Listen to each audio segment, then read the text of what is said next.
রাজনৈতিক দলগুলোর ঐকমত্যের ভিত্তিতে সরকার সংস্কার করতে চায় বলে জানিয়েছেন সরকারের উপদেষ্টারা। 4 সংস্কার কমিশনের রিপোর্ট জমার পর এক ব্রিফিংয়ে তারা বলেছেন, সংস্কার কমিশনের রিপোর্ট নিয়ে রাজনৈতিক দলগুলোর সাথে আনুষ্ঠানিক আলোচনা ফেব্রুয়ারির মাঝামাঝি শুরু হবে। নির্বাচনের আগেই জুলাই গণহত্যার বিচার ও রাষ্ট্র সংস্কার দুই সম্ভব হবে বলেও আশা তাদের। মেহেদী হাসানের রিপোর্ট।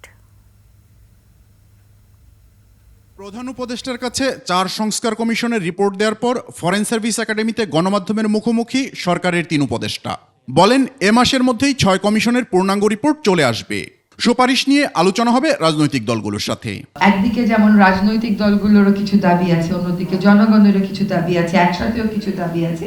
তো কোনগুলো নিয়ে আমরা তাৎক্ষণিকভাবে কাজ শুরু করব, রোড ম্যাপটা কি হবে, এইটা এই 1 মাসের মধ্যে আমরা একটা রোড ম্যাপ আপনাদেরকে দিতে সক্ষম হব বলে আমরা মনে করি। রাজনৈতিক দলের সাথে মতৈক্যের ভিত্তিতে যেই সংস্কার প্রস্তাবগুলোর ব্যাপারে ঐক্যমত হবে, সেইগুলির বিষয়ে আমরা আইন ও নীতি প্রণয়ন করব এবং বাস্তবায়নের চেষ্টা করব।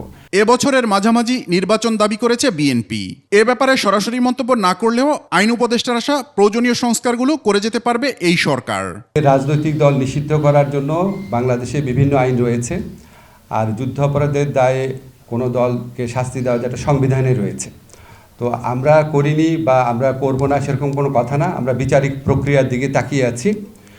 সুষ্ঠুভাবে বিচার হওয়ার পর আমরা এই গণহত্যা, মানবতা বিরোধী অপরাধের সাথে দল সংশ্লিষ্টতার বিষয়ে আমরা যেই ধরনের রায় পাবো, সেটার আলোকে বহু সিদ্ধান্ত গ্রহণ করার সময় এবং সুযোগ আমরা পাবো। 250-টিরও বেশি ডিজাইন অপশন নিয়ে ওয়ালটন স্মার্ট ফ্রিজ, বোঝে আপনার প্রয়োজন। নির্বাচনের আগেই জুলাই গণহত্যার বিচার ও রাষ্ট্র সংস্কার দুই সম্ভব হবে বলেও আশা তাদের। আমাদের আশা আছে, এটা বিচারালয়ের বিষয়। আমাদের আশা আছে, আমাদের বিশ্বাস আছে, আমরা যে গতিতে এগোচ্ছি ইনশাআল্লাহ সামনে নির্বাচনের আগে আমরা অন্তত ট্রায়াল কোর্টে বিচার কাজ সম্পন্ন করতে পারবো। মেহেদী হাসান, 21 টেলিভিশন, ঢাকা।